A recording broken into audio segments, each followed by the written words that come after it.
বিসমিল্লাহির রহমানির রহিম। আসসালামু আলাইকুম। স্টোরিজ অফ ইসলাম বাংলার পক্ষ থেকে আপনাদের জানাচ্ছি স্বাগতম। গত দুই পর্বে আমরা দেখেছি শয়তানের ভয়ঙ্কর ইতিহাস, কিভাবে তার জন্ম হলো, কিভাবে কেমন ছিল তার শিক্ষা জীবন এবং কিভাবে সে শয়তান হয়ে উঠল। আজকের পর্বে আমরা দেখব কিভাবে শয়তান মানুষকে ধোঁকা দেয়। চলুন শুরু করা যাক। শয়তান যেভাবে মানুষকে বিভ্রান্ত করে। শয়তান মানুষের প্রকাশ্য শত্রু। তার কাজই হলো আদম সন্তানকে বিভ্রান্ত করা, আল্লাহর রহমত থেকে বঞ্চিত করা, তাদের বিরুদ্ধে সর্বদা ষড়যন্ত্রে লিপ্ত থাকা। এ কাজগুলো বাস্তবায়ন করতে গিয়ে সে বহু ধরনের পদক্ষেপ গ্রহণ করে। নিম্নে সেগুলোর কয়েকটি সংক্ষেপে বলা হলো। অপরাধকে সুশোভিত করে উপস্থাপন। শয়তান অপরাধকে সুশোভিত করে উপস্থাপন করে। শয়তান মানুষকে ধোঁকা দেওয়ার জন্য অপরাধমূলক কাজগুলোকে সুশোভিত করে প্রদর্শন করে। ফলে মানুষ খুব উৎসাহ নিয়ে পাপের সাগরে সাঁতরাতে পছন্দ করে। আল্লাহর পথে আহ্বানকারীদের অপছন্দ করে আর শয়তানকে প্রকৃত অভিভাবক মনে করে। পবিত্র কোরআনে মহান আল্লাহ বলেন, আল্লাহর শপথ, আমি তোমার আগে বহু জাতির নিকট রাসূল প্রেরণ করেছি। শয়তান তাদের জন্য তাদের কর্মকে শোভিত করেছে, তাই আজ সে তাদের অভিভাবক, আর তাদের জন্য রয়েছে যন্ত্রণাদায়ক শাস্তি। সূরা নাহল আয়াত ৬৩। শয়তান আড়াল থেকে ষড়যন্ত্র করে। মানুষের চোখের আড়ালে থেকে তাদের বিরুদ্ধে ষড়যন্ত্র চালানো শয়তানের অন্যতম কাজ। ইরশাদ হয়েছে, হে বনি আদম, শয়তান যেন তোমাদের বিভ্রান্ত না করে, যেভাবে সে তোমাদের পিতামাতাকে জান্নাত থেকে বের করেছিল। সে তাদের পোশাক টেনে নিচ্ছিল, যাতে সে তাদেরকে তাদের লজ্জাস্থান দেখাতে পারে। নিশ্চয় সে ও তার দলবল তোমাদের দেখে যেখানে তোমরা তাদেরকে দেখো না। নিশ্চয় আমি শয়তানদের তাদের জন্য অভিভাবক বানিয়েছি, যারা ঈমান গ্রহণ করে না। সূরা আরাফ আয়াত ২৭। হিতাকাঙ্ক্ষীর বেশে শয়তান ধোঁকা দেয়। শয়তান মানুষকে হিতাকাঙ্ক্ষীর বেশে ধোঁকা দিয়ে থাকে। সফলতার মিথ্যা স্বপ্ন দেখিয়ে বিপদে ফেলে দেয়, যেমন ধোঁকা দিয়েছিল আদম আলাইহিসসালাম ও হাওয়া আলাইহিসসালামকে। পবিত্র কোরআনে ইরশাদ হয়েছে, অতঃপর শয়তান তাদের প্ররোচনা দিল, যাতে সে তাদের জন্য প্রকাশ করে দেয় তাদের লজ্জাস্থান, যা তাদের থেকে গোপন করা হয়েছিল। এবং সে বলল, তোমাদের রব তোমাদের কেবল এজন্য এ গাছ থেকে নিষেধ করেছেন যে এটি খেলে তোমরা ফেরেশতা হয়ে যাবে, অথবা তোমরা চিরস্থায়ীদের অন্তর্ভুক্ত হয়ে যাবে। সে শপথ করে তাদের বলল, আমি তোমাদের সত্যিকারের হিতাকাঙ্ক্ষী। সূরা আরাফ আয়াত ২০-২১। শয়তান লোভনীয় প্রতিশ্রুতি দিয়ে মানুষকে প্রতারিত করে। সুকৌশলে মিথ্যা ও লোভনীয় প্রতিশ্রুতি দিয়ে মানুষকে প্রতারিত করা শয়তানের অন্যতম কাজ। তার ফাঁদে যারা পা দেয় তারা নিজেদের ইহকাল এবং পরকাল উভয়ই ধ্বংস করে। পবিত্র কোরআনে ইরশাদ হয়েছে, সে তাদেরকে প্রতিশ্রুতি দেয় এবং তাদের হৃদয়ে মিথ্যা বাসনার সৃষ্টি করে, আর শয়তান তাদেরকে যে প্রতিশ্রুতি দেয় তা ছলনা মাত্র। সূরা নিসা আয়াত ১২০। শয়তান অশ্লীলতায় আগ্রহী করে মানুষকে। শয়তান মানুষের মনে অশ্লীল কাজের প্রতি আগ্রহ বৃদ্ধি করতে কাজ করে।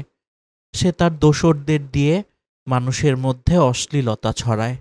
ইরশাদ হয়েছে, শয়তান তোমাদেরকে দারিদ্রতার ভয় দেখায় এবং অশ্লীল কাজের আদেশ করে, আর আল্লাহ তোমাদের তার পক্ষ থেকে ক্ষমা ও অনুগ্রহের প্রতিশ্রুতি দেন, আর আল্লাহ প্রাচুর্যময় সর্বজ্ঞ। সূরা বাকারা আয়াত ২৬৮। শয়তান মানুষকে কুমন্ত্রণা দেয়। হাদিস শরীফে ইরশাদ হয়েছে, মহানবী সাল্লাল্লাহু আলাইহি ওয়াসাল্লাম বলেছেন, শয়তান মানুষের শরীরে রক্তের মতো চলাচল করে। আমি আশঙ্কা করলাম যে সে তোমাদের মনে কিছু সন্দেহ ঢুকিয়ে দেবে। বুখারী শরীফের হাদিস হাদিস নাম্বার 2038। শত মিথ্যার মিশ্রণে প্রোপাগান্ডা ছড়ায় শয়তান। শয়তান মানুষকে মিথ্যা বিভ্রান্ত করার জন্য সত্য মিথ্যার মিশ্রণে প্রোপাগান্ডা ছড়ায়। আয়েশা রাদিয়াল্লাহু থেকে বর্ণিত, তিনি আল্লাহ রাসূল সাল্লাল্লাহু আলাইহি ওয়াসাল্লামকে বলতে শুনেছেন, ফেরেশতা মণ্ডলী মেঘমালার আড়ালে অবতরণ করেন এবং আকাশের ফয়সালা আলোচনা করেন। তখন শয়তানরা তা চুরি করে শোনার চেষ্টা করে এবং তার কিছু শুনেও ফেলে। অতঃপর তারা সেটা গণকদের নিকটে পৌঁছে দেয় এবং তারা তার সেই শোনা কথার সঙ্গে নিজেদের আরও শত মিথ্যা মিলিয়ে বলে থাকে। বুখারী শরীফের হাদিস, হাদিস নাম্বার 3210। আল্লাহ সবাইকে শয়তানের ষড়যন্ত্র থেকে হেফাজত করুন। এবার চলুন দেখে নেওয়া যাক শয়তানের ধোঁকার কাহিনী। পবিত্র কোরআনে আছে, তাদের তুলনা সেই শয়তান যে মানুষকে বলে অবিশ্বাস করো। তারপর যখন সে অবিশ্বাস করে তখন শয়তান বলে, তোমার সঙ্গে তো আমার কোনো সম্পর্ক নেই, আমি তো বিশ্ব প্রতিপালক আল্লাহকে ভয় করি। সূরা হাশর আয়াত 16। এর ব্যাখ্যা সম্পর্কে হযরত জাবির আব্দুল্লাহ ইবনে মাসউদ রাদিয়াল্লাহু থেকে বলেন, বনি ইসরাইলের এক নারী বকরি চড়াত। তার ছিল 4 ভাই। রাতের বেলা সে ধর্মযাজকের উপাসনালয়ে এসে আশ্রয় নিত। একদিন এক যাজক এসে তার সঙ্গে সংসর্গ করে, অর্থাৎ অবৈধ সম্পর্ক স্থাপন করে। এতে সেই নারী অন্তঃসত্ত্বা হয়ে পড়ে। শয়তান এসে প্ররোচনা দিয়ে বলে, ওই নারীকে খুন করে মাটি চাপা দাও, লোকে তো তোমাকে বিশ্বাস করে, তারা তোমার কথা শুনবে। শয়তানের প্ররোচনায় সে ধর্মযাজক সে নারীকে খুন করে এবং মাটি চাপা দিল।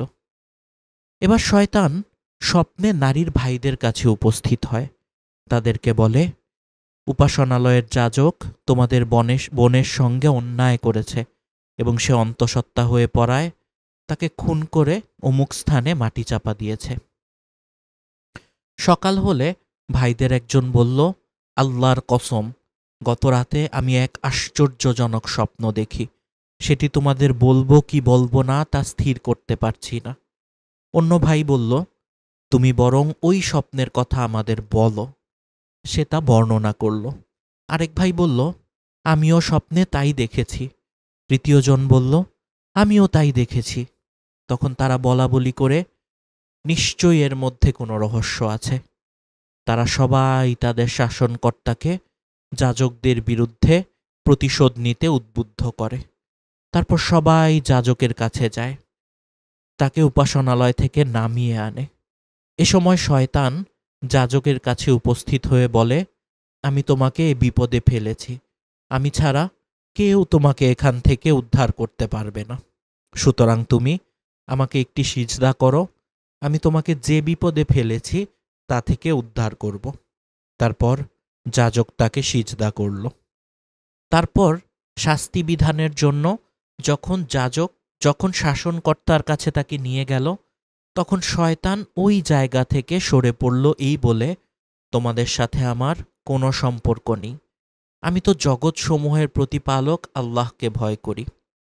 আর তাদের পরিণতি সম্পর্কে সূরা হাশরের 17 নম্বর আয়াতে আল্লাহ বলেন, শেষে অবিশ্বাসী ও মুনাফিক উভয়ের পরিণাম হবে জাহান্নাম, সেখানে তারা চিরকাল থাকবে, আর এটাই সীমালঙ্ঘনকারীদের কর্মস্থল। আল বিদায়া ওয়ান নিহায়া, খণ্ড 2। অনুসারীদের থেকে শয়তানের দায় মুক্তির চেষ্টা। যখন শয়তানের অনুগত কাফির মুশরিকদের জাহান্নামে নিক্ষেপ করা হবে, তখন শয়তানকে ডাকা হবে। শয়তান বলবে, এদের কুফরি ও শিরকে আমি মোটেও যুক্ত ছিলাম না। সে আরও বলবে, আমি যে এদের কুফরি ও শিরক করতে উদ্বুদ্ধ করেছি এমন কোনো প্রমাণ তাদের কাছে নেই। এ সম্পর্কে আল্লাহ রাব্বুল আলামিন বলেন, আর যখন যাবতীয় বিষয়ের ফয়সালা হয়ে যাবে, তখন শয়তান বলবে, নিশ্চয়ই আল্লাহ তোমাদেরকে ওয়াদা দিয়েছিলেন, সত্য ওয়াদা, আর তোমাদের উপরে আমার কোনো আধিপত্য ছিল না, তবে আমিও তোমাদেরকে ওয়াদা দিয়েছিলাম, এখন আমি তা ভঙ্গ করলাম। তোমাদেরকে দাওয়াত দিয়েছি আর তোমরা আমার দাওয়াতে সাড়া দিয়েছ। সুতরাং তোমরা আমাকে তিরস্কার করো না, বরং নিজেদেরই তিরস্কার করো। আমি তোমাদের উদ্ধারকারী নই, আর তোমরাও আমার উদ্ধারকারী নও। ইতপূর্বে তোমরা আমাকে যার সাথে শরিক করেছ, নিশ্চয়ই আমি তা অস্বীকার করছি। নিশ্চয় জালিমদের জন্য রয়েছে বেদনাদায়ক আযাব। শয়তান আরও বিভিন্ন উপকৌশল ব্যবহার করে মানুষকে ধোঁকা দেওয়ার জন্য। এর মধ্যে একটি হচ্ছে বেলায়েতের দাবিদারদের দ্বারা কিছু তেলেশমাতি প্রকাশ। আমাদের এ বিষয়টি জানা আবশ্যক যে যারা ঈমান ও সৎকর্ম করে বা না করে অলি হওয়ার দাবি করে এবং বাহ্যিকভাবে চমক সৃষ্টিকারী কিছু কাজকর্ম দ্বারা তারা জনগণকে নিজেদের অলি হওয়ার কথা প্রচার করতে চায়, তারা কোনো দিনই আল্লাহর অলি নয়। প্রকৃতপক্ষে তারা শয়তানেরই অলি। এদের দ্বারা কিছু আশ্চর্যজনক কাজকর্ম সংগঠিত হয়ে থাকলেও তা মূলত শয়তানেরই তেলেশমাতি। শয়তান এদের কারো অবনতি এবং কারো অবনতির বাইরে, তাদের অবগতি এবং অবগতির বাইরে তাদের রক্ত মাংসের সাথে মিশে গিয়ে তাদের দ্বারা অনেক অদ্ভুত কর্ম সংগঠিত করায়। অনেক সময় তাদের কাছে কেউ আগমন করলে তারা আগমনকারীকে কোনো জিজ্ঞাসাবাদ ছাড়াই তার নাম ও আগমনের উদ্দেশ্য বলে দিতে পারে। অনেক সময় তাদের সামনে উপস্থিত লোকদেরকে তারা কারো আগমনের আগাম সংবাদ দেয়। বাস্তবের সাথে তাদের কথা মিলেও যায়। অনেকে যখন পাগলের বেশে গোরস্থান ও বনজঙ্গলে ঘুরে বেড়ায়, তখন মস্ত বড় এক আল্লাহওয়ালা ও অচেনা মানুষের আকৃতিতে এসে শয়তান নিজেকে তাদের কাছে খিজির আলাইহিসসালামের পরিচয় দিয়ে কিছু উপদেশবাণী দিয়ে যায়। কখনো খিজিরের পরিচয় দিয়ে সাধারণ মানুষের সেবা করার জন্য কোনো গাছ বা কোনো বস্তু দিয়ে যায়। আবার কাউকে স্বপ্নের মাঝে কিছু দিয়ে জনগণকে তা থেকে তাবিজ হিসেবে ব্যবহার করতে দেওয়ার উপদেশ দিয়ে যায়। আবার যখন তারা কোনো অলির কবরের পাশে বসে মুরাকাবা করে, তখন অদৃশ্যে থেকে সে তাদের সাথে অনেক সময় কথাও বলে। শয়তানের এ ধরনের তেলেশমাতি প্রকাশ প্রসঙ্গে ইমাম ইবনে তাইমিয়া রহিমাহুল্লাহ বলেন, যারা শয়তানের পছন্দনীয় কর্ম যেমন শিরক, ফাসেকি ও অপরাধমূলক কাজ করে, শয়তান তাদের সাথে বন্ধুত্ব স্থাপন করে। ফলে তাদের বন্ধু যাতে তার কাশফ প্রকাশ করতে পারে, সেজন্য কখনো তারা তাকে গায়েবে সম্পর্কিত কোনো বিষয়ের তথ্য প্রদান করে। কখনো যাকে সে কষ্ট দিতে চায় তাকে তারা হত্যা, অসুস্থতা দ্বারা কষ্ট দেয়। কখনো কোনো মানুষকে সে ধরে আনতে চাইলে তারা তাকে ধরে নিয়ে আসে। কখনো তারা তার জন্য মানুষের কোনো অর্থ সম্পদ, খাদ্যদ্রব্য ও পোশাক ইত্যাদি চুরি করে এনে দেয় এবং সেসবকে অলিদের কারামত বলে মনে করে। কখনো তারা তাকে বাতাসে উড়িয়ে অনেক দূরবর্তী কোনো স্থানে নিয়ে যায়। কখনো আরাফার দিন বিকেলে মক্কা শরীফে নিয়ে যায় এবং তাৎক্ষণিকে আবার ফিরিয়ে নিয়ে আসে এবং সেটাকে নিজের কারামত বলে মনে করে। অথচ সে মুসলিমদের হজ করেনি, হজের জন্য কোনো এহরাম বাঁধেনি, তালবিয়া পাঠ করেনি, কাবা শরীফে তাওয়াফ এবং সাফা ওয়া মারওয়াতে সাইও করেনি। অথচ সর্বজন বিদিত ব্যাপার যে এ ধরনের কর্ম মারাত্মক ধরনের পথভ্রষ্টতা। তিনি আরও বলেন, মুশরিকদের পথভ্রষ্টতার সবচেয়ে বড় কারণ হচ্ছে সেই সব বিষয়াদি যা তারা কবর নামের প্রতিমার কাছে দেখতে বা শুনতে পায়।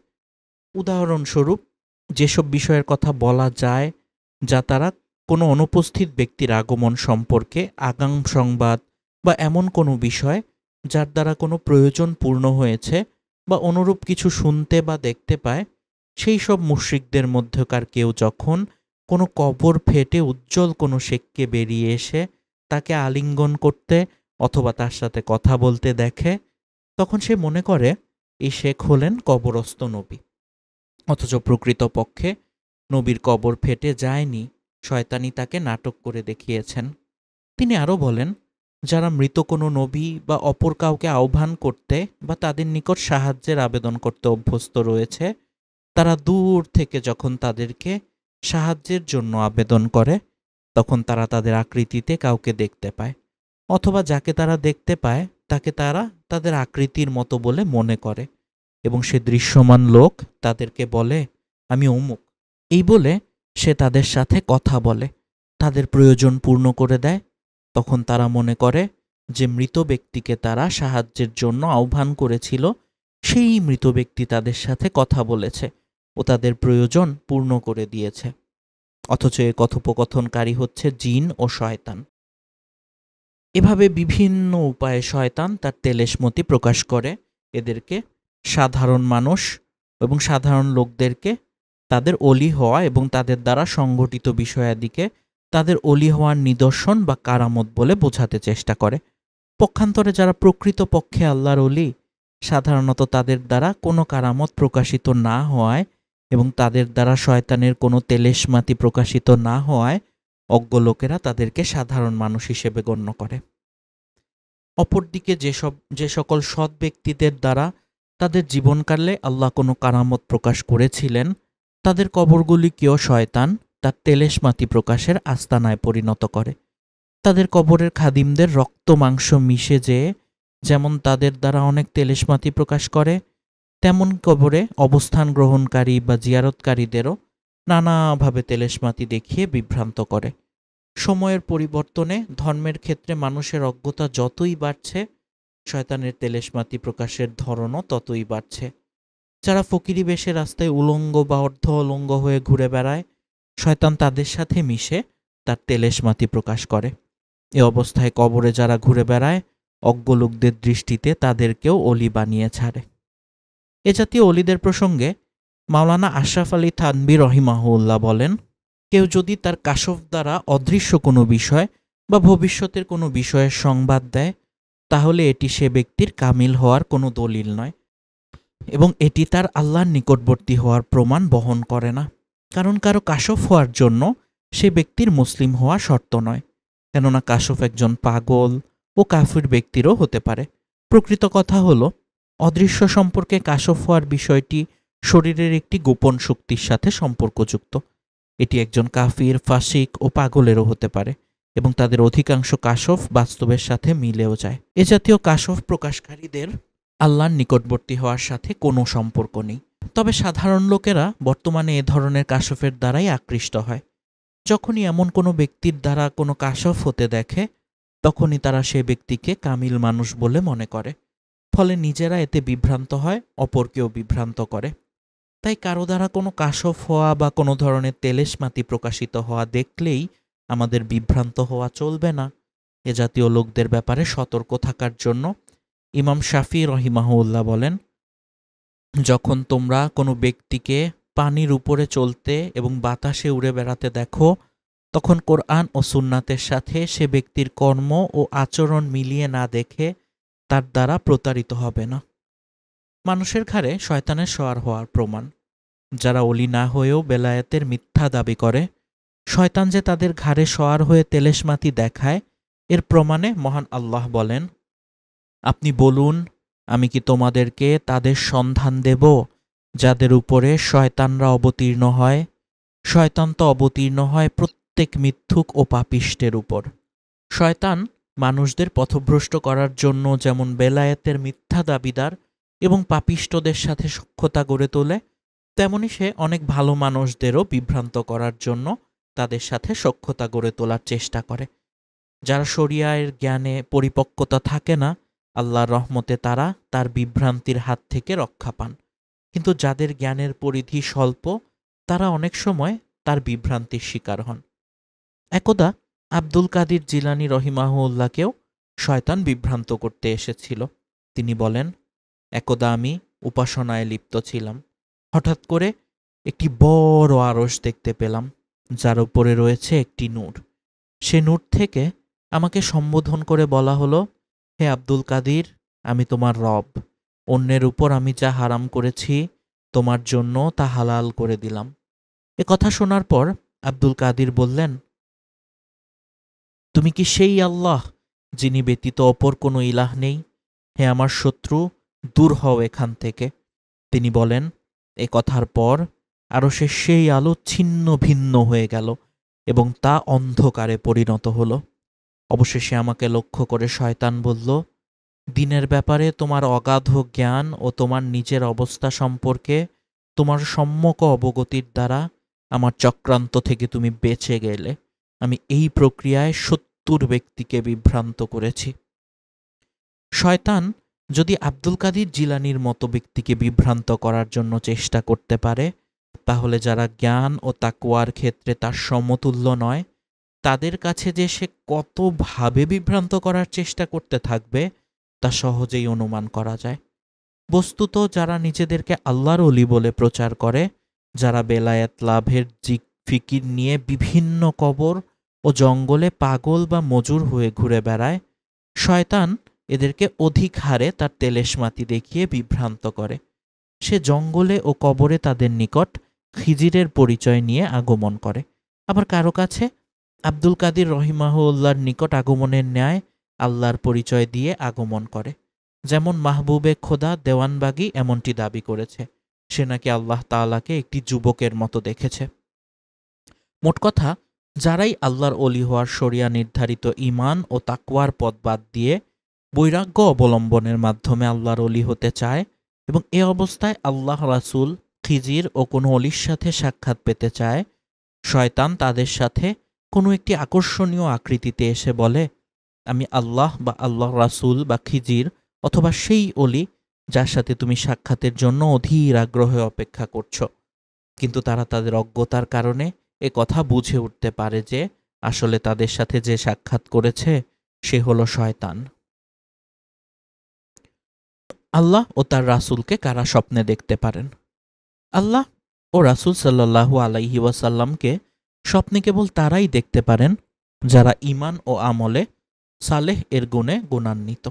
কিন্তু যাদের অবস্থা উপরে বর্ণিত হয়েছে তারা কোনো দিন তাদেরকে জাগ্রত অবস্থায় দেখা তো দূরের কথা, কখনো স্বপ্নে দেখারও কথা নয়। তাছাড়া আল্লাহ তাআলাকে জাগ্রত অবস্থায় পৃথিবীতে থাকাকালে স্বয়ং রাসূলুল্লাহ সাল্লাল্লাহু আলাইহি ওয়াসাল্লামও দেখেননি।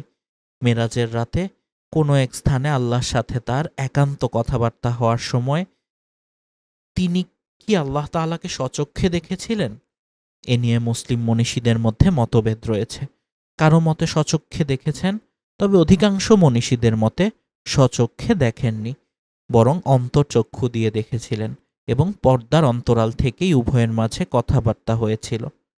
কুরআনুল কারীম দ্বারা এ কথারই সত্যতার প্রমাণ পাওয়া যায়।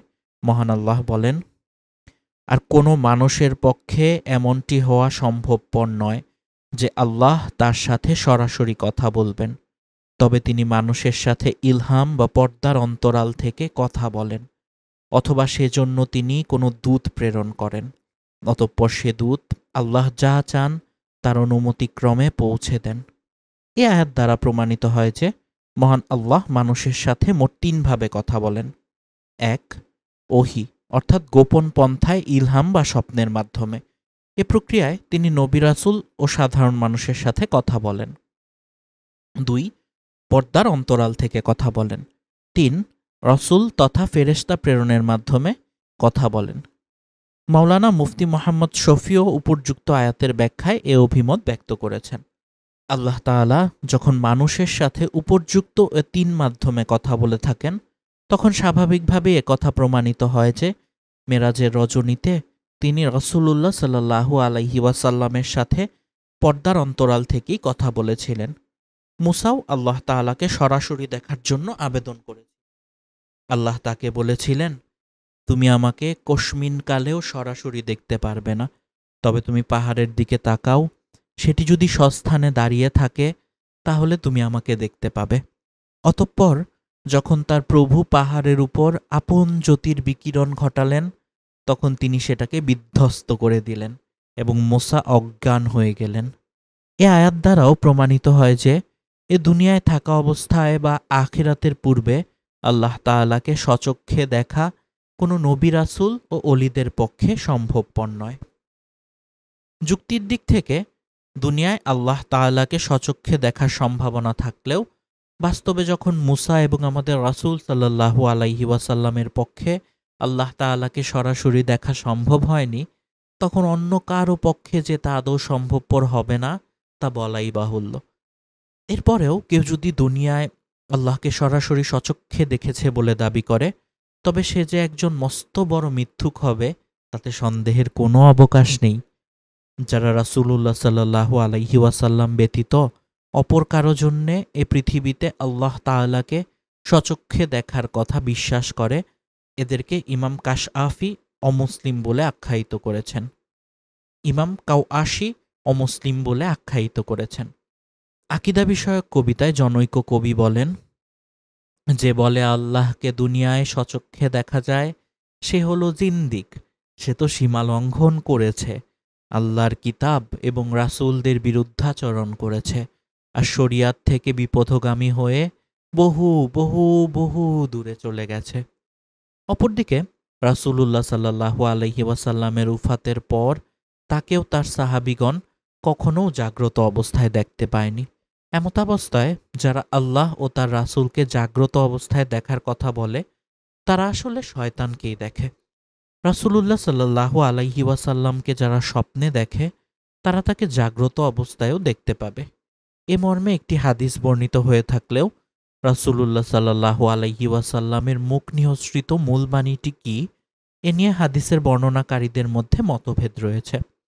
ইমাম মুসলিমের বর্ণনায় বর্ণনাকারীগণ সন্দেহ প্রকাশ করে বলেছেন, যে আমাকে স্বপ্নে দেখল সে আমাকে জাগ্রত অবস্থায় দেখবে, অথবা সে যেন আমাকে নিয়ে কোনো জটিলতা নেই, অথবা সে যেন আমাকে জাগ্রত অবস্থায় দেখল। রাসূলুল্লাহ সাল্লাল্লাহু আলাইহি ওয়াসাল্লামের মূল বাণী যদি সে যেন আমাকে জাগ্রত অবস্থায় দেখল এমনটি হয়, তাহলে এ হাদিস নিয়ে কোনো জটিলতা নেই। তা না হয়ে যদি রাসূলুল্লাহ সাল্লাল্লাহু আলাইহি ওয়াসাল্লামের মূল বাণী সে আমাকে জাগ্রত অবস্থায় দেখবে হয়ে থাকে, তাহলে এ হাদিসের সঠিক অর্থ কি হবে, এ নিয়ে মনীষীগণ বিভিন্ন মত প্রকাশ করেছেন। এ প্রসঙ্গে তারা বলেছেন, যদি রাসূলুল্লাহ সাল্লাল্লাহু আলাইহি ওয়াসাল্লামের মূল বাণী হয় সে আমাকে জাগ্রত অবস্থায় দেখবে, তাহলে এ বাক্যটি তাদের মতে একটি জটিল বাক্য। এর সমাধানে তারা মোট ৬টি মতামত ব্যক্ত করেছেন, যা সংক্ষিপ্ত আকারে নিচে বর্ণিত হল। ১. এটি রাসূলুল্লাহ সাল্লাল্লাহু আলাইহি ওয়াসাল্লাম একটি উপমা স্বরূপ বলেছেন, অর্থাৎ যে তাকে স্বপ্নে দেখবে তার এ দেখাটি তাকে জাগ্রত অবস্থায় দেখার মতোই হবে। ২. যে এমনটি দেখবে সে জাগ্রত হয়ে তার এ স্বপ্নের ব্যাখ্যা যথাযথভাবে দেখতে পাবে। ৩. এ হাদিসটি তার সমসাময়িক লোকদের সাথে সংশ্লিষ্ট, অর্থাৎ তার সময়কার যে ব্যক্তি তাকে না দেখে ইসলাম গ্রহণ করার পর এমন স্বপ্ন দেখবে, সে তাকে তার জীবদ্দশায় কিছুদিন পরে হলেও দেখতে পাবে। ৪. যে এমন স্বপ্ন দেখবে সে রাসূলের আয়নাতে তাকে দেখতে পাবে, যেমনটি ইবনে আব্বাস রাদিয়াল্লাহু আনহু দেখেছিলেন। ৫. যে এমনটি দেখবে সে কিয়ামতের দিন তাকে বিশেষ বৈশিষ্ট্যের সাথে দেখতে পাবে। ৬. যে এমনটি দেখবে সে বাস্তবে তাকে জাগ্রত অবস্থায় দেখতে পাবে। তবে এ অর্থ গ্রহণের ক্ষেত্রে বাস্তব কিছু সমস্যা রয়েছে, যা তা গ্রহণের পক্ষে অন্তরায় সৃষ্টি করে। হাদিসবিদ ইবনে হাজার আসকালিন উক্ত বাহ্যিক অর্থকে একটি জটিল ও অবিশ্বাস্য অর্থ বলে মন্তব্য করেছেন। এবার দেখি শয়তান আরও কিভাবে মানুষকে প্ররোচিত করে। খিজির আলাইহিসসালামের সাক্ষাতের মাধ্যমে। খিজির আলাইহিসসালাম জীবিত আছেন কিনা এটি একটি বিতর্কিত বিষয়।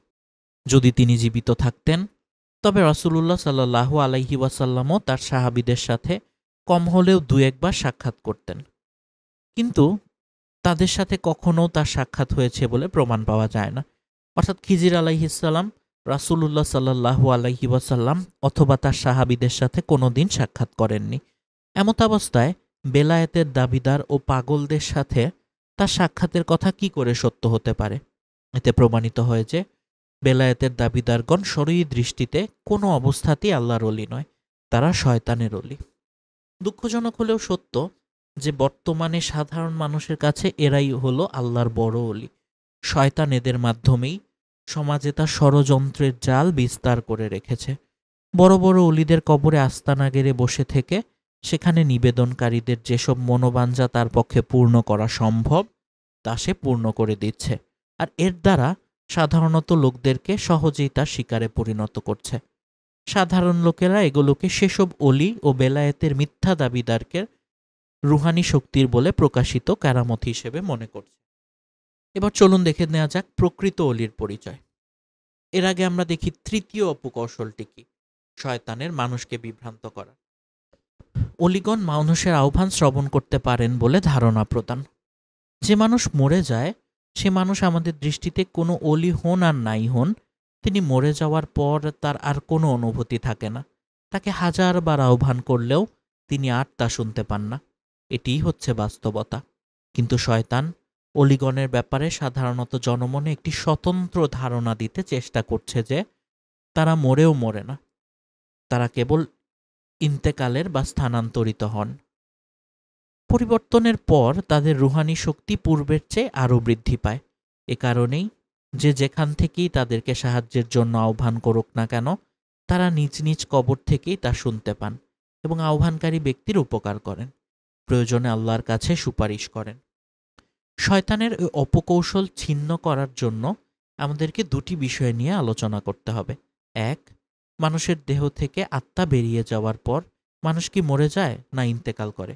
মৃত্যুর পর রূহ কোথায় যায়? দুই, মৃত মানুষের শ্রবণের ব্যাপারে কোরআন ও হাদিসের বক্তব্য কি? মানুষ কি মরে না ইন্তেকাল করে? এ কথা সত্য যে আমাদের দেহের সাথে রূহের সহাবস্থান যতদিন থাকে ততদিন আমরা এই ইহজগতে জীবিত থাকি, আর যখন তা থেকে দেহ বিচ্ছিন্ন হয়ে যায় তখন আমাদের এ দেহ মরে যায়। আমাদের দেহ মরে যাওয়ার মাধ্যমে আমরা বর্জখী জগতে স্থানান্তরিত হই। এটি হচ্ছে পরজগতের প্রথম ধাপ। এ সময় আমাদের দেহ মরে গেলেও রূহ মরে না। এমতাবস্থায় একজন মানুষ মরে যাওয়ার পর তিনি মরে গেছেন না ইন্তেকাল করেছেন, কোনটি বলবো? মৃত্যুর মাধ্যমে সকল মানুষ পরজগতে স্থানান্তরিত হলেও কোরআনুল কারিমের পরিভাষায় তাদেরকে স্থানান্তরিত হয়েছেন না বলে মরে গেছেনই বলা হয়েছে। এক্ষেত্রে সাধারণ মানুষ আর অসাধারণ মানুষ বলে কোরআন ও হাদিসে কোনো পার্থক্য করা হয়নি। কোরআন স্বয়ং আল্লাহ তাআলাই রাসূলুল্লাহ সাল্লাল্লাহু আলাইহি ওয়াসাল্লামের মৃত্যুকে মৃত্যু বলেই আখ্যায়িত করেছেন। এ প্রসঙ্গে আল্লাহ তাআলা বলেন, নিশ্চয়ই তোমার মৃত্যু হবে এবং তাদেরও মৃত্যু হবে। অপর স্থানে তিনি বলেন, আর মুহাম্মদ একজন রাসূল মাত্র, তারপরেও রাসূলগণ অতিবাহিত হয়েছেন, তিনি যদি মরে যান বা নিহত হন তাহলে তোমরা কি তোমাদের পিছন ফিরে যাবে? রাসূলুল্লাহ সাল্লাল্লাহু আলাইহি ওয়াসাল্লামের সাহাবীগণও তার মৃত্যুকে ইন্তেকাল না বলে মৃত্যু বলেই মনে করতেন। তার মৃত্যুর পর যখন ওমর রাদিয়াল্লাহু আনহু অন্যরূপ চিন্তা করেছিলেন, তখন আবু বকর রাদিয়াল্লাহু আনহু সবাইকে লক্ষ্য করে বলেছিলেন যে মুহাম্মদ সাল্লাল্লাহু আলাইহি ওয়াসাল্লামের উপাসনা করে সে নিশ্চিতভাবে জেনে রাখুক যে মুহাম্মদ মৃত্যুবরণ করেছেন, আর যে আল্লাহর উপাসনা করে সে জেনে রাখুক যে আল্লাহ নিশ্চিত জীবিত, তিনি মরেন না। রাসূলুল্লাহ সাল্লাল্লাহু আলাইহি ওয়াসাল্লামের মৃত্যুকে আল্লাহ ও সাহাবীদের দৃষ্টিতে যদি ইন্তেকাল না বলে মৃত্যু বলা হয়, তাহলে অন্য কারও মৃত্যুকে মৃত্যু না বলে ইন্তেকাল বা স্থানান্তরিত বলার কোনো যৌক্তিকতা থাকে না। তর্কের খাতিরে যদি তা স্বীকার করেও নেওয়া হয়, তবুও কোরআন ও হাদিসের সুস্পষ্ট প্রমাণ ছাড়া মৃতদের রূহের শ্রবণের বিষয়টি স্বীকার করা যায় না। এবার চলুন দেখি মৃত্যুর পর মানুষের রূহ কোথায় যায়। মৃত মানুষের রূহের শ্রবণ করার বিষয়টি নিয়ে আলোচনার পূর্বে মৃত্যুর পর মানুষের রূহ কোথায় যায় এ বিষয় সম্পর্কে আমাদের সঠিক ধারণা হলে মৃতদের শ্রবণ সম্পর্কিত অনেক জিজ্ঞাসারই জবাব আমরা অতি সহজেই অবগত হতে পারব। এ বিষয়ে কোরআন, হাদিস ও মনীষীদের মতামত যাচাই করে যা জানা যায় তা হলো, মানুষ মরে যাওয়ার পর নাকির ও মুনকার ফেরেশতাদ্বয়ের জিজ্ঞাসাবাদের পূর্বে মানুষের শরীরের সাথে রূহের সম্পর্ক হয় এবং জিজ্ঞাসাবাদের পর সে সম্পর্ক পুনরায় বিচ্ছিন্ন হয়ে যায়। তবে বিচ্ছিন্ন হওয়ার পর রূহ কোথায় যায়, আল্লামা ইবনু আবিল ইজজ আল হানাফি এর বর্ণনা অনুযায়ী এ নিয়ে মনীষীদের বিভিন্ন মতামত রয়েছে। নিম্নে এর উল্লেখযোগ্য কয়েকটি মত বর্ণিত হল। ১. মুমিনদের রূহসমূহ জান্নাতে অবস্থান করে এবং কাফিরদের রূহসমূহ জাহান্নামে অবস্থান করে। ২. মুমিনদের রূহসমূহ জান্নাতের বাইরে এবং দরজার নিকটবর্তী প্রাঙ্গণে থাকে, সেখান থেকেই তারা জান্নাতের সুঘ্রাণ ও জীবিকা লাভ করে। ৩. ইমাম মালিক রহিমাহুল্লাহ বলেন, আমার নিকট এ মর্মে সংবাদ পৌঁছেছে যে রূহসমূহ মুক্ত থাকে এবং তা যেখানে ইচ্ছা সেখানে ঘুরে বেড়ায়। ৪. কাব আল আহবারের মতে মুমিনদের রূহ সপ্তম আকাশে অবস্থিত ইল্লিন নামক স্থানে অবস্থান করে এবং কাফিরদের রূহ সপ্তম জমিনের নিচে সিজ্জিন নামক স্থানে থাকে। ইমাম ইবনে হাজাজ বলেন, শরীর সৃষ্টির পূর্বে রূহ যেখানে ছিল, মৃত্যুর পর তা সেখানে অবস্থান করে। ইমাম ইবনে আবদিল বার বলেন, শহীদদের রূহসমূহ জান্নাতে থাকে এবং অন্যান্য সাধারণ মুমিনদের রূহ তাদের কবর প্রাঙ্গণে থাকে। শেখ আব্দুর রহমান আল জাজাইর বলেন, কবরে জিজ্ঞাসাবাদের পর মানুষের রূহসমূহ ইল্লিন অথবা সিজ্জিনে থাকে এবং কেয়ামত পর্যন্ত তা এভাবেই বন্দী অবস্থায় থাকে। প্রত্যেকের শরীরের সাথে তার রূহের সম্পর্ক ঠিক সেভাবে হয়ে থাকে যেভাবে মোবাইল ফোনের সংযোগ টাওয়ারের সাথে থাকে। এ সংযোগের মাধ্যমেই একজন কবরবাসী তাকে জিয়ারতকারী বা সালামকারীদের সম্পর্কে অবগত হয়ে থাকে। ইমাম ইবনু কাইয়ুম আল জাওজিয়া বলেন, রূহ দুই প্রকার, এক শাস্তি ভোগকারী রূহ, দুই আরাম ভোগকারী রূহ। যারা শাস্তির মধ্যে রয়েছে তারা কেউ কারো সঙ্গে দেখা সাক্ষাৎ করতে পারে না, আর যারা শান্তিতে রয়েছে তারা পরস্পরের সাথে দেখা সাক্ষাৎ করে। উপর্যুক্ত মতামতসমূহের প্রতি লক্ষ্য করলে একথা প্রমাণিত হয় যে মৃত্যুর পর রূহ কোথায় যায় এ ব্যাপারে সুনির্দিষ্ট করে কিছু বলা কঠিন। এক্ষেত্রে সুনির্দিষ্ট দলিল না থাকার কারণেই মনীষীগণ এ ব্যাপারে উপর্যুক্ত প্রমাণ ব্যক্ত করেছেন। এবার চলুন দেখি শয়তানকে নিয়ে আরও প্রচলিত একটি ধারণা, যে হজে গেলে আমরা যে জামারা বা শয়তান, তিনটা শয়তানের পিলারে যে আমরা পাথর নিক্ষেপ করি, মিনার তিনটি জামারা কি শয়তান? এরা কি তিনটা শয়তান? দেখি আমরা কোরআন হাদিসের মতে এগুলো আসলে কি। অনেক মানুষ ভুল ধারণা পোষণ করে তিন জামারা হলো তিন শয়তান, কিন্তু প্রত্যেক জামারার সঙ্গে একটি করে শয়তান বাঁধা আছে। বরং কিছু মানুষকে এমনও বলতে শোনা যায় যে প্রথমটি হচ্ছে বড় শয়তান, তারপরেরটা মেজ শয়তান, তারপরেরটা ছোট শয়তান। এ জাতীয় ধারণা পোষণ বা নামকরণ কোনোটাই সহি নয়। আসলে জামারা আরবি জামরাতুন শব্দের বহুবচন। এর অর্থ হচ্ছে ছোট ছোট কঙ্কর বা নুড়ি পাথর। যেহেতু এসব স্থানে ছোট ছোট কঙ্কর নিক্ষেপ করা হয়, এজন্য এগুলোকে জামরাত বলে। এই নুড়ি বা কঙ্কর নিক্ষেপের প্রেক্ষাপট হজরত আবদুল্লাহ ইবনে আব্বাসের বর্ণনা থেকে জানা যায়। হজরত ইব্রাহিম আলাইহিসসালাম যখন আল্লাহর নির্দেশ পালনার্থে হজরত ইসমাইল আলাইহিসসালামকে কোরবানি করার জন্য নিয়ে যাচ্ছিলেন, তখন শয়তান 3 বার তাকে ফেরানোর চেষ্টা করেছিল, আর 3 বারই ইব্রাহিম আলাইহিসসালাম তাকে 7টি করে কঙ্কর নিক্ষেপ করে প্রতিহত করেছিলেন। অবশেষে তিনি এই মহাপরীক্ষায় কামিয়াব হয়েছেন। যে 3 স্থানে ইবলিস তাকে বাধা দেওয়ার চেষ্টা করেছিল, সেই 3 স্থান নিশানার মাধ্যমে নির্দিষ্ট করে রাখা হয়েছে। পরবর্তীতে সেখানে একটি করে খুঁটি স্থাপন করা হয়েছে। এগুলোর মধ্যে যে খুঁটিটি মক্কার সীমানার একেবারেই নিকটবর্তী এবং মসজিদে খাইফ থেকে দূরে অবস্থিত, সেটাকে আল জামরাতুল কুবরা বা জামরাতুল আকাবা বলে। এর পরেরটি আল জামরাতুল উস্তা এবং পরেরটিকে আল জামরাতুল উলা বা আল জামরাতুল দুনিয়া অর্থাৎ নিকটতম জামরা বলে। হজরত ইব্রাহিম আলাইহিসসালাম সরাসরি শয়তানকেই কঙ্কর নিক্ষেপ করেছিলেন।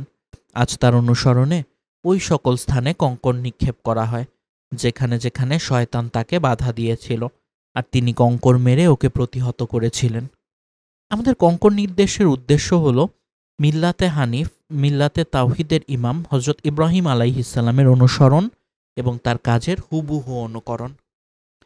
এই জজবা ও অনুভূতি নিয়ে যে আশেকিন ও মহিবিনদের অনুকরণের মাঝে এমন শক্তি ও প্রভাব রয়েছে যে যারা তাদের অনুকরণ করবে তাদের মাঝেও আল্লাহর ভালোবাসা ও মহব্বত সৃষ্টি হবে, এবং এই প্রত্যাশা নিয়ে যে আল্লাহ তাআলা আমাদেরকে জীবনের প্রতিটি ধাপে, প্রতিটি বাঁকে শয়তানের মোকাবেলা করার এবং তাতে কামিয়াব হওয়ার তৌফিক দান করুন। এ ব্যাপারে কোনো সন্দেহ নেই, ওই স্থানে খুঁটির আকৃতিতে শয়তানও থাকে না, বা ওই সকল খুঁটির সঙ্গে শয়তানকে বেঁধেও রাখা হয়নি।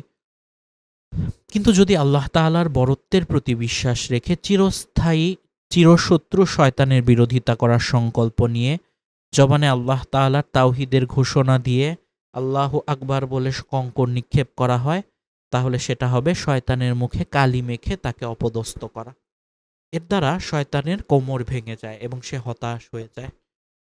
তবে শয়তানকে জুতা মেরে বা তাকে গালি দেওয়ার মাধ্যমে নয়, বরং আল্লাহ তাআলার কাছে তার অনিষ্ট থেকে পানা চাওয়ার মাধ্যমে এবং তাকে চিরশত্রু ভেবে তার বিরোধিতা করা ও সুন্নাত অনুসারে ওই সকল স্থানে কঙ্কর নিক্ষেপ দ্বারাই সে লাঞ্ছিত ও অপদস্থ হয়। আর বিশেষ করে কঙ্কর নিক্ষেপের কাজ যদি সুন্নাহ মোতাবেক করা হয়, তাহলে সেটা হয় শয়তানের জন্য সবচেয়ে লাঞ্ছনা ও অপদস্থতার কাজ। এই কঙ্কর নিক্ষেপের ক্ষেত্রে যে যত বেশি আল্লাহর বরত্ব ও আনুগত্যের প্রেরণা আর মহব্বত অন্তরে পোষণ করবে এবং যত বেশি শয়তানের অনিষ্ট থেকে বাঁচার জজবা ও ইচ্ছা রাখবে, সেটা শয়তানের জন্য তত বেশি লাঞ্ছনা ও আক্ষেপের কারণ হবে। মোট কথা, মিনার জামারাত শয়তান নয় এবং শয়তান সেখানে খুঁটির আকৃতিতে উপস্থিত নয়। আর শয়তানকে সেখানে বেঁধেও রাখা হয়নি, বরং আল্লাহ তাআলার নির্দেশ পালনার্থে সেখানে কঙ্কর নিক্ষেপ করা হয়। আল্লাহ তাআলার এই নির্দেশের মাঝে অনেক হেকমত নিহিত রয়েছে। একটি বড় হেকমত হলো আল্লাহর ধ্বনি উঁচু করা, তার জিকির জিন্দা করা ও শয়তানকে অপদস্থ করে তার বিরোধিতায় পূর্ণ উজ্জীবিত হওয়া। এর দ্বারা শয়তানের কোমর ভেঙে যায় এবং সে হতাশ হয়ে যায়। তবে শয়তানকে জুতা মেরে বা তাকে গালি দেওয়ার মাধ্যমে নয়, বরং আল্লাহ তাআলার কাছে তার অনিষ্ট থেকে পানা চাওয়ার মাধ্যমে এবং তাকে চিরশত্রু ভেবে তার বিরোধিতা করা ও সুন্নাত অনুসারে ওই সকল স্থানে কঙ্কর নিক্ষেপ দ্বারাই সে লাঞ্ছিত ও অপদস্থ হয়।